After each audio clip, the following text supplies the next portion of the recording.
네, 오늘 창세기 17장 9절에서 14절 본문으로 점검하는 신앙이라는 제목으로 하나님 말씀 나누겠습니다. 하나님은 아브라함이 99세 때 이제 나타나셔서 자신의 약속이 확실함을 재차 확인해 주셨습니다. 그 내용이 바로 17장에 나타나는 그 전체의 내용인 것입니다. 이제 여러분들 보시겠지만 이제 하나님께서 약속의 자손인 이삭을 주시기까지 1년이 남았습니다.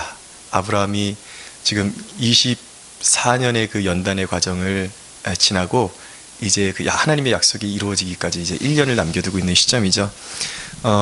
우리 가운데 혹시 하나님의 나타나심을 바라고 하나님의 기적 같은 손길을 바라는 분들이 계시다면 오늘 이 말씀을 통해서 힘을 얻게 되기를 바랍니다.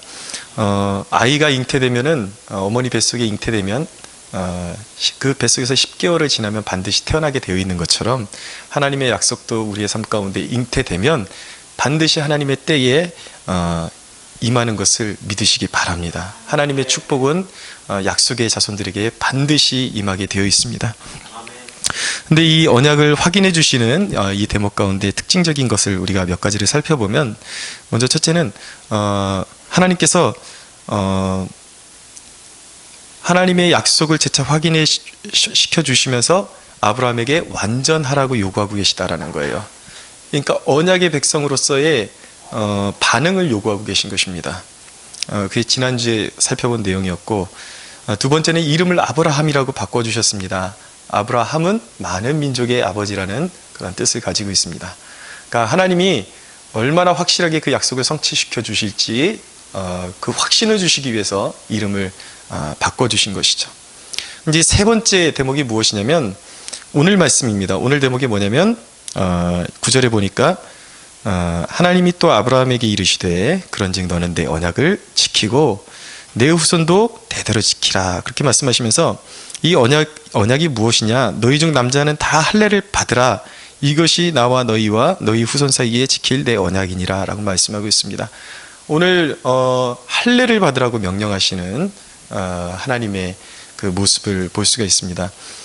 이 할례를 받으라는 이 명령은 그 첫 번째 완전하라고 요구하셨던 하나님의 그 명령에 대한 어떤 심화된 그 명령을 보여주는 것이라고 그렇게 생각이 됩니다. 어떻게 완전할 것인가?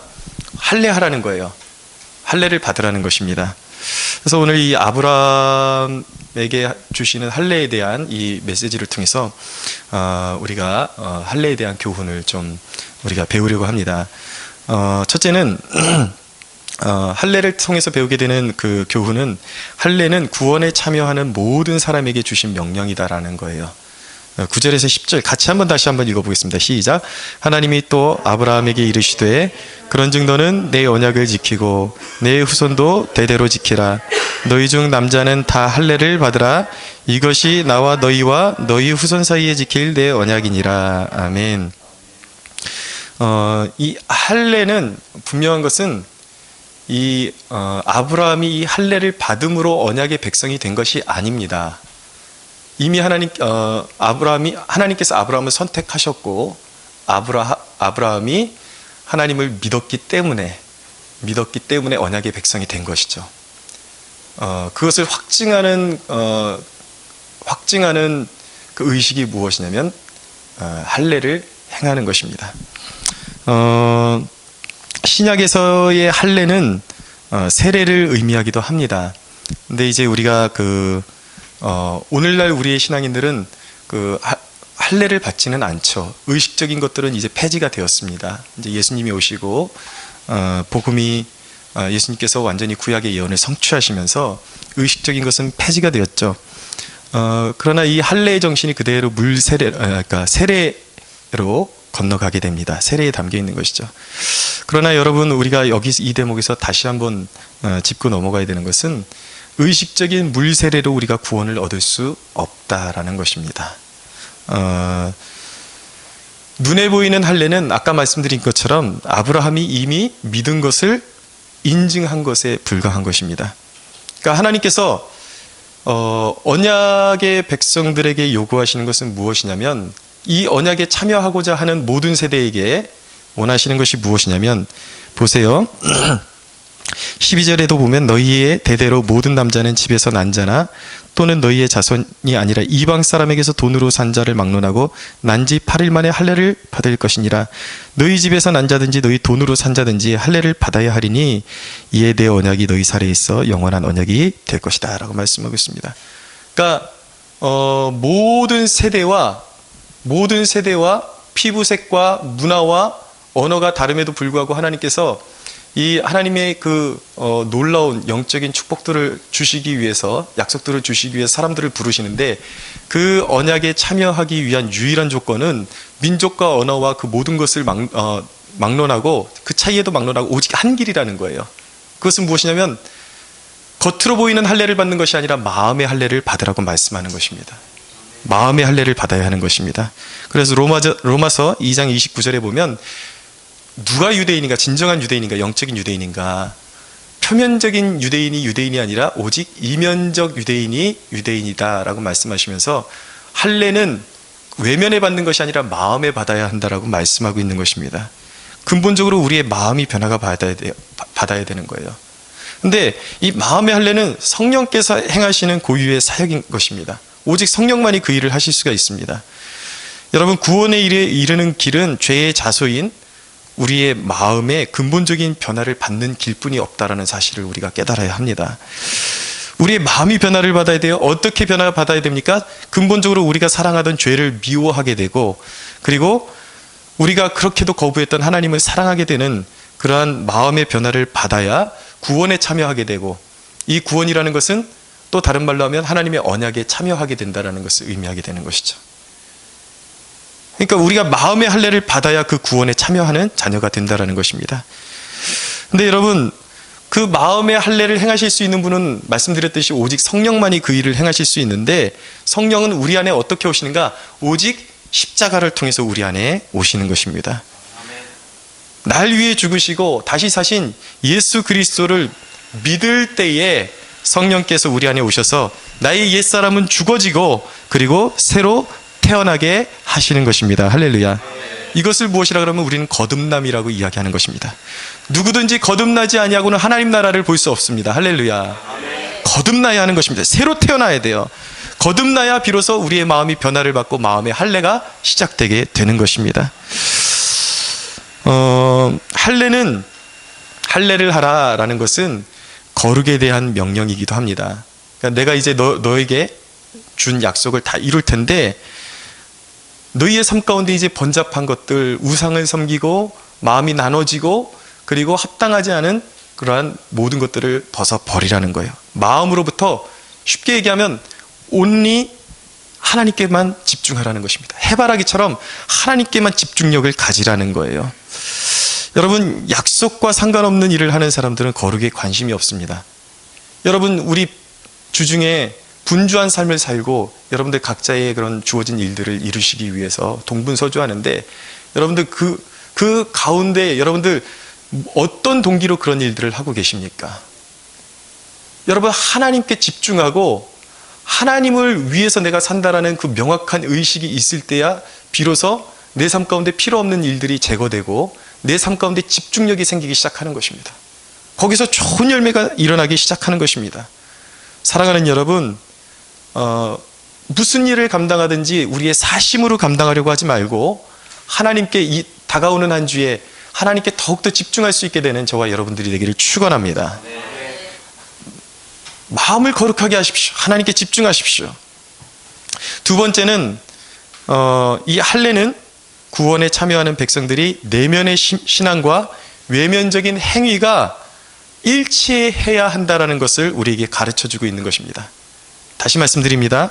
할례가 주는 교훈은 하나님의 백성들의 내면의 신앙과 외면적인 행위가 일치해야 한다는 것을 가르쳐주고 있는 거예요. 자, 신앙의 유혹은 무엇이냐면, 우리가 믿음이라는 말을 사용할 때 그 믿음이라는 말에 우리가 당연히 해야 될 책임까지도 모두 그 믿음이라는 용어 속에 다 떠넘기려는 유혹들이에요. 무슨 말씀이냐면, 어떤 사람들은 믿는다는 이유로 교회 생활을 등한시합니다. 믿으면 됐지. 전도하다 보면 정말 그런 사람이 있습니다. 난 믿는데 교회는 안 나갑니다 라는 그런 청년들이 있습니다.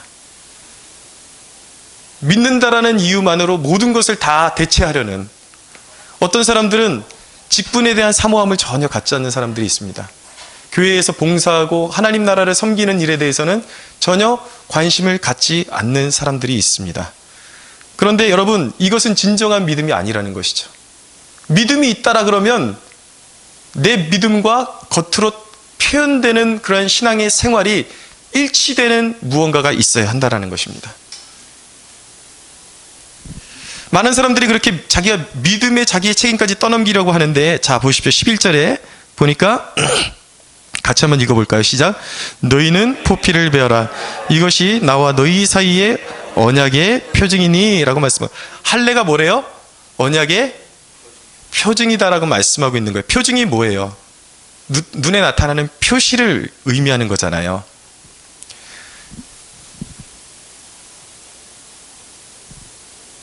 그러니까 할례가 언약의 표징이라는 것은 아브라함 안에 있는 그 진실된 신앙이 가시적으로 나타나는 표시라는 것입니다.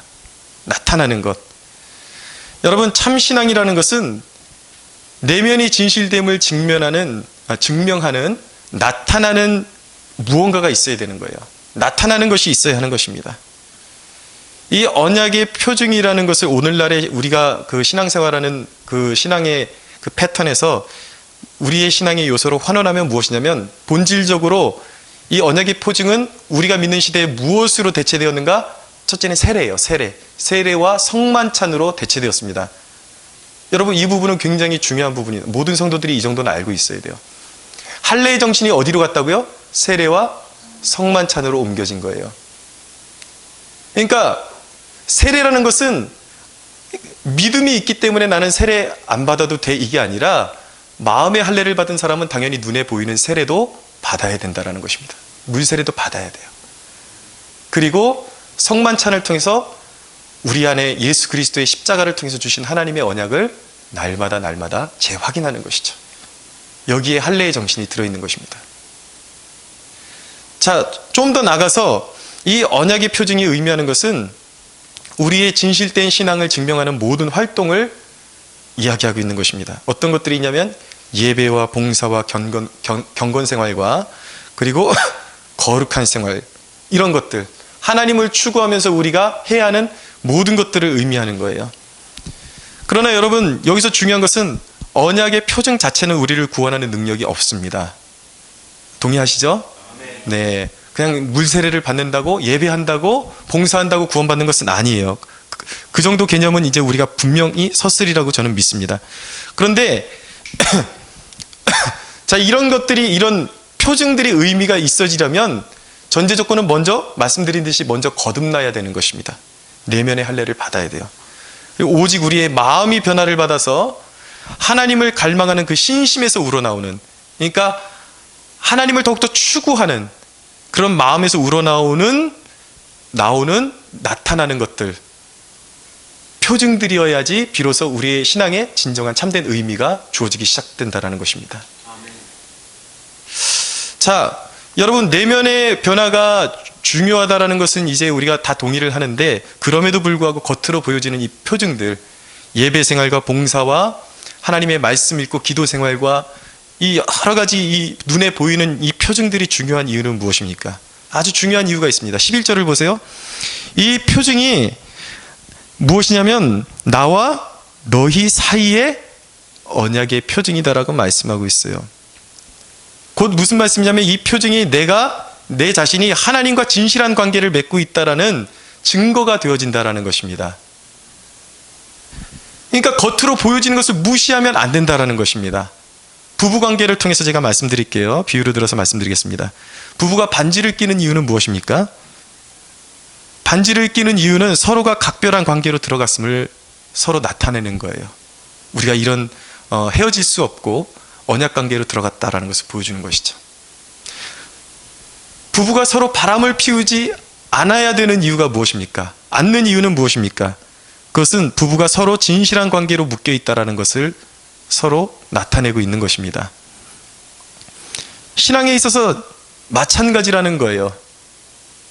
우리가 겉으로 무언가를 가리고 가려먹고 가려보고 하는 것들이 아무것도 아닌 것 같지만 그것을 통해서 내가 영적인 순결함을 가지고 내가 하나님과 관계를 맺고 있다는 것을 증명해 나타낸다는 것이죠. 그런데 이 시대의 심각한 무감각증은 무엇입니까? 바로 이런 거예요. 믿으면 됐지, 가려먹고 가려보는 것 따위는 이런 건 다 율법적인 것이지 본질이 아니다라는 말로 때우려고 하는 유혹이 이 세대에 만연하다라는 것입니다. 아무렇지도 않게 술집을 막 드나드는 그러한 성도들이 너무나도 많습니다. 재미만 있다고 하면 그것이 드라마든 영화든 전혀 가려보지 않고 재미만 있으면 무조건 다 수용하는 그런 모습을 보이기도 합니다. 음란물들, 이 세대는 그냥 그것을 그냥 야동이라는 그런 가벼운 단어로 표현하면서 그것을 무분별하게 그냥 수용하기도 합니다. 세상적인 방법으로 살아가요. 전혀 구별되지 않은 방법으로 선택하고 자기의 인생을 결정하고 그런 방법으로 살아갑니다. 여러분, 하나님을 믿는 것만이 중요하지 이런 것이 아무것도 아니라고 말하는 것은 마치 무엇과 같은 이야기냐면, 결혼만 하면 됐지 결혼 이후에는 다른 사람을 만나든지 아니면 바람을 피우는 것은 그것은 개인의 취향이지 그것은 아무것도 아니다, 전혀 거리낄 것이 없다라고 말하는 것과 같은 이치인 것입니다. 아무리 지저분하게 살아도 결혼 자체가 중요한 것이지, 아무리 지저분하게 살아도 그건 개인의 취향이지 그건 터치할 만한 것이 아니다라고 말하는 것과 마찬가지인 거예요. 정말 그렇습니까, 여러분? 아니죠. 진실한 결혼의 관계는 절대적으로 바깥 세상에서도 순결을 지켜야 하는 것을 전제로 하고 있는 것입니다. 할렐루야. 신앙이 그렇다라는, 미국의 어느 목사님 이야기를 들었습니다. 이 목사님은 자신의 삶 가운데 이 영적이고 그리고 신앙적인 그런 순수함과 순결함을 지키기 위해서 어떤 실천을 하고 있냐면, 컴퓨터 앞에서 이제 작업을 하고서 자기가 접속했던 인터넷 사이트가 자동으로 사모님의 그 핸드폰으로 어떤 사이트에 접속했는지 다 이렇게 메신저로 날아갈 수 있게끔 그렇게 장치를 해놨다라는 거예요. 여러분, 의미 없어 보이기도 하지만 왜 그런 일을 선택해서 하는 것일까요? 이런 행실이 의미 있는 이유가 뭐예요? 이것을 통해서 자기 아내에 대해서 그렇게 고백하는 것입니다. 나는 당신께만 속한 사람입니다 라는 그런 순결의 표징으로 그런 행위를 하는 것이죠. 결코 우리의 겉으로 보여지는 그 영적인 순결함과 거룩함을 지키는 것, 이것이 내면의 순결함을 지키는 것만큼 동일하게 중요하다는 것입니다. 하나님께는 너무나도 중요하다는 것입니다. 우리 내면의 신앙과 우리 겉으로 표현되는 신앙이 일치해야 된다는 것입니다. 할렐루야. 근데 여러분, 우리가 하나님과 언약관계로 묶여있다는 이 표징은 우리의 삶의 몇 가지, 나는 그냥 이렇게 드라마 안 보고 야한 영화 안 보고 술 안 마시고 이렇게 몇 가지 어떤 영역에서만 하지 않는 것을 의미하는 것이 아니라, 하나님께서 원하시는 것은 우리와 하나님과 언약관계로 묶여있는 것을 우리의 삶의 모든 영역에 너무나도 자연스럽게 나타나기를 원하십니다. 원하시는 것이 아니라 그것을 우리에게 명령하고 계십니다. 13절에 보세요. 너희 집에서 난 자든지 너희 돈으로 산 자든지 할례를 받아야 하리니 이에 내 언약이 어디에 있대요? 너희 살에 있어 영원한 언약이 되리라고 말씀하고 있습니다. 살에 있다라는 것은 하나님의 언약이 우리의 삶의 깊숙한 곳에 묻어 있다라는 것을 의미하는 것이에요. 우리가 진정으로 하나님의 언약의 백성이요 구원받은 백성이라면 하나님과 나와 관계가 있다는 이 언약의 표징이 우리의 삶 가운데 이벤트처럼 나타나는 것이 아니라 삶의 곳곳의 모든 영역에 묻어 나와야 한다는 것입니다. 내 언약이 너희의 살에 있다라고 말씀하시는 것이죠. 이 표현을 로마서 14장 8절이 뭐라고 표현하고 있냐면, 우리가 살아도 주를 위하여 살고 죽어도 주를 위하여 죽나니 그러므로 사나 죽으나 우리가 주의 것이로다 라고 말씀하고 있는 것입니다. 먹으나 입으나 누워있든지 일어나든지 일을 하든지 집에서 쉬든지 우리는 누구를 위해서 살아야 되는 존재인가? 하나님의 영광을 위해서, 주를 위해서 사는 존재라는 것입니다. 여러분, 먼저 우리 구원받은 사람들은 하나님의 말씀과 그만큼 친숙해져야 하는 것입니다. 말씀과 친숙한 것이 바로 하나님의 언약이 우리의 삶 가운데 임해 있다라는 증거임을 믿어야 하는 것입니다. 할렐루야. 제가 말씀 한 구절 읽어드리겠습니다. 말씀과 어느 정도로 친숙해야 되는가? 신명기 6장 6절에서 9절은 이렇게 말씀합니다. 제가 읽어드리겠습니다. 귀를 기울여 주십시오. 오늘 내가 내게 명령하는 이 말씀을 너는 마음에 새기고 내 자녀에게 부지런히 가르치며 집에 앉아 있을 때이든지 길을 갈 때이든지 누워 있을 때이든지 일어날 때이든지 이 말씀을 강론할 것이며 너는 또 그것을 내 손목에 메어 기호로 삼으며 내 미간에 붙여 표로 삼고 또 내 집 문설주와 바깥문에 기록할지니라 라고 말씀합니다. 말씀이 너희의 입술에 있게 하라는 것입니다. 말씀이 너희의 삶을 주관하게 하라는 것입니다. 말씀과 친밀하게 지내야 한다는 것입니다. 여러분, 하나님의 언약이 머무르는 삶, 진정한 구원의 자녀들은 하나님의 말씀과 친밀한 삶을 살아야 하는 것입니다. 나아가서 친밀하게 하나님과 늘 기도 생활로 하나님과 친밀하게 기도의 자리로 나가야 하는 것입니다. 우린 하나님이 때로 어디 계시냐, 하나님의 뜻이 무엇이냐고 물을 때가 있습니다. 그런데 모세는 무엇이라고 말씀했냐면 하나님의 뜻은 멀리 있는 것이 아니요 하나님의 말씀은 멀리 있는 것도 아니고 바로 너희의 입술에 있고 너희의 가까이 있다라고 그렇게 말씀하셨습니다.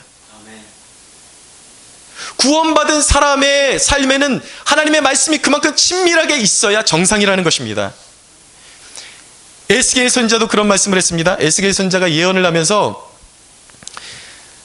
하나님의 백성들이 하나님을 거역해서 이제 징계를 받게 될 것입니다. 바벨론에게 멸망하게 될 것인데 그 포로기가 끝나면 자기 자신의 의지만으로 하나님의 뜻에 순종할 수 없으니까 하나님께서 어떤 조치를 취해 주실 것이냐면 하나님께서 이스라엘 백성들의 마음을 바꾸어 주셔서 하나님의 법을 마음에 새겨 주신다고 그렇게 예언을 했습니다.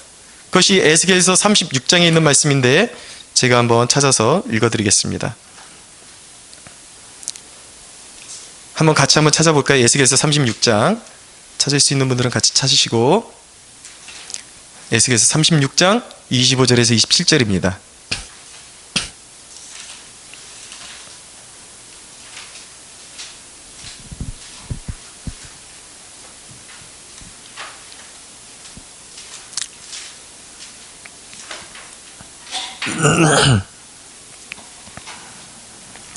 (36장 25절에서 27절) 시작.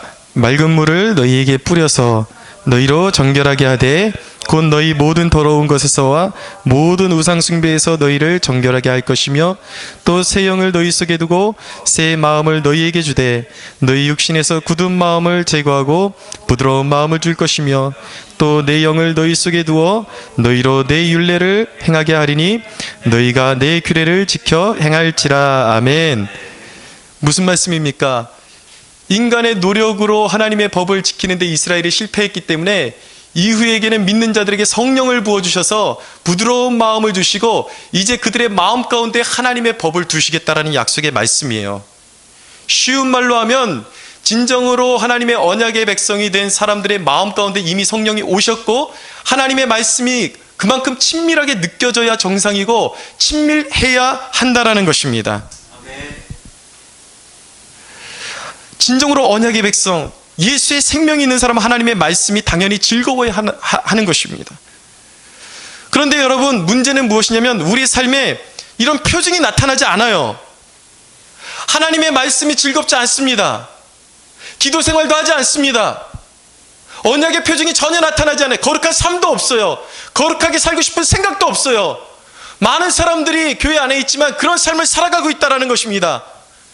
그들의 삶 가운데 하나님의 말씀이 멀리 있는 이유는 무엇일까요? 언약의 표징이 나타나지 않는 이유는 무엇입니까? 그렇다면 심각한 것입니다. 왜일까요? 첫째는 약속에 참여한 백성이 되지 못했다라는 뜻이에요. 참된 회개를 이루지 못했다라는 뜻입니다. 그 말은 아직도 그 사람은 하나님의 진노 아래에 있다라는 뜻이에요. 여러분, 오늘 이 말씀 귀를 바짝 열고 긴장하고 들으셔야 되는 말씀이에요. 여러분들 하나님의 말씀이 즐겁습니까? 기도가 여러분들의 삶이 되고 있습니까? 경건이 나타나고 있습니까? 거룩한 삶이 나타나고 있습니까?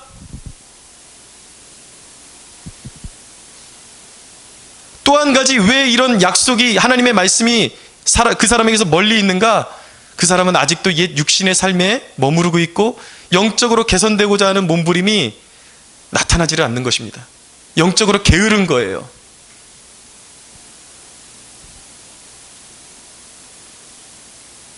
어쩌면 그 사람은 구원 받았을 수도 있어요. 구원은 받았을 수도 있지만 영적인 게으름 때문에 영적으로 개선되지 못하고 있는 것입니다. 근데 심각한 것은 하나님의 말씀을 즐거워하지 않고 기도가 삶이 되지 않고 마음의 할례를 받지 않고 거룩한 삶을 추구하지 않으면 어떻게 되냐면 구원의 즐거움에 참여할 수가 없게 되는 거예요. 여러분, 구원의 즐거움에 어떻게 참여하게 됩니까? 하나님의 말씀을 통해서 하나님의 언약의 말씀을 날마다 상고하면서 구원의 즐거움에 참여하게 되는 것입니다. 아멘. 일주일을 살아가면서 성경을 한 번도 안 펴본다는 것은 심각한 영적인 게으름에 빠져 있는 거예요. 여러분, 믿음에는 책임이 요구받는 것입니다. 책임이 수반되는 것입니다. 아멘. 여러분들이 정말 하나님의 약속에 참여하는 사람들이라면 하나님의 말씀을 사랑하셔야 돼요. 하나님이 어떤 분인지 모르고 어떻게 언약에 참여할 수가 있습니까? 어떻게 열매 맺을 수가 있겠습니까? 사랑하는 여러분, 성경을 사랑해야 하는 것입니다. 아멘. 하나님의 말씀을 사랑해야 하는 것입니다. 아멘. 기도하지 않으면 영적인 거렁뱅이가 될 수밖에 없어요.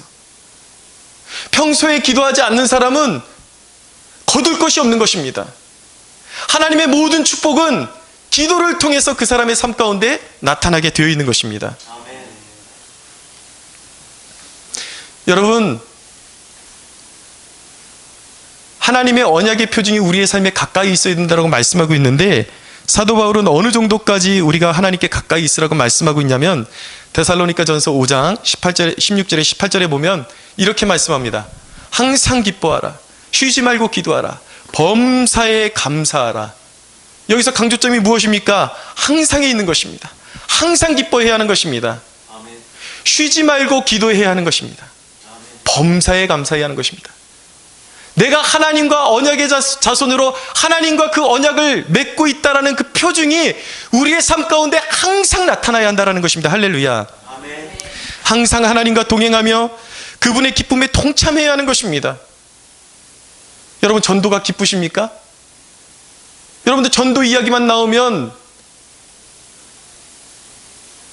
기쁨은 온데간데 없고, 전도 이야기만 나오면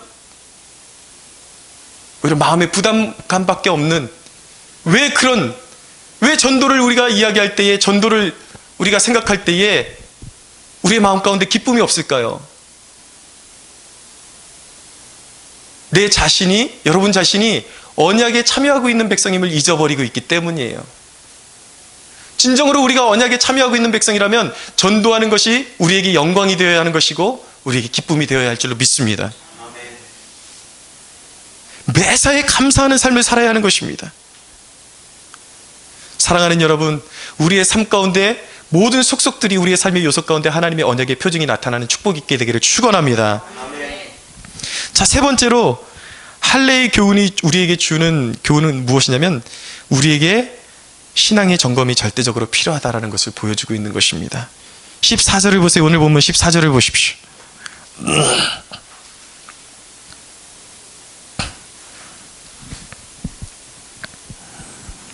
한번 읽어볼까요? 시작. 할례를 받지 아니한 남자 곧 그 포피를 베지 아니한 자는 백성 중에서 끊어지리니 그가 내 언약을 배반하였음이니라. 아멘. 우리에게 경각심을 일으키는 말씀입니다. 여러분, 신앙의 가장 중요한 요소는 무엇이냐면 첫째는 구원의 즐거움에 참여하는 것입니다. 구원의 확신을 갖는 것이 가장 중요한 것입니다.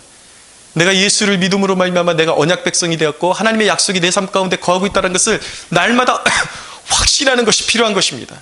가장 중요한 거예요. 그 확신과 함께 신앙의 요소 중에 두 번째로 중요한 것은 무엇이냐면 자기 점검이에요.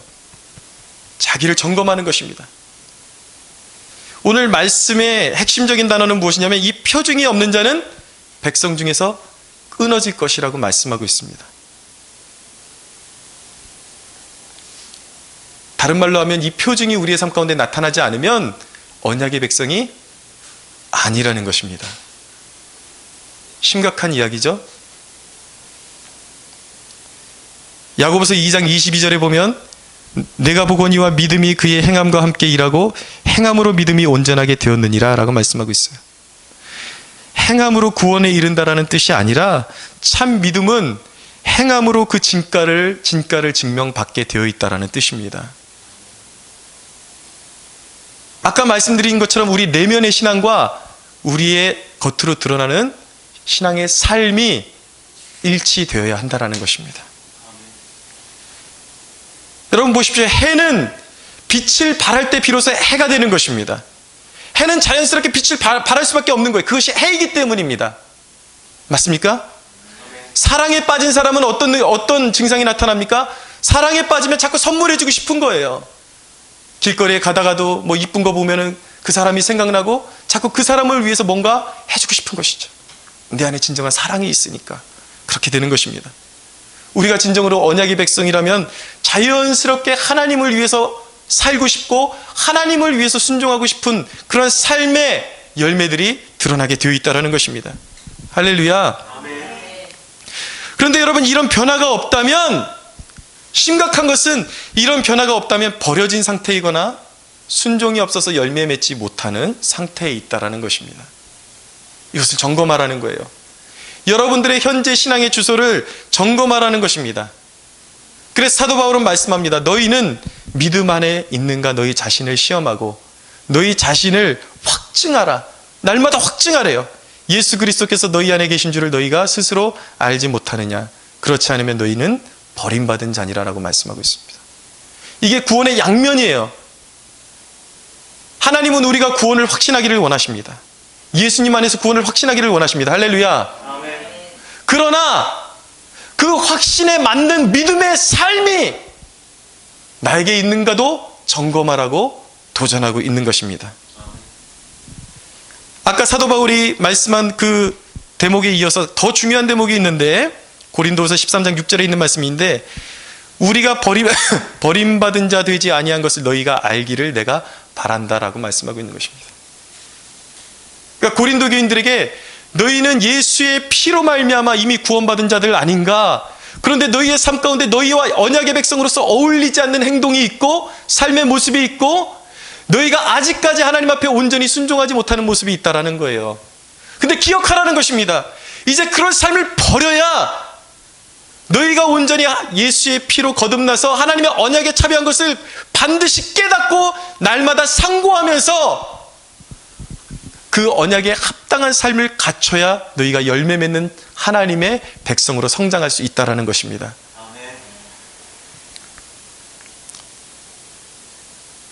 사랑하는 여러분, 신앙은 확고한 신앙 고백을 요구하는 것입니다.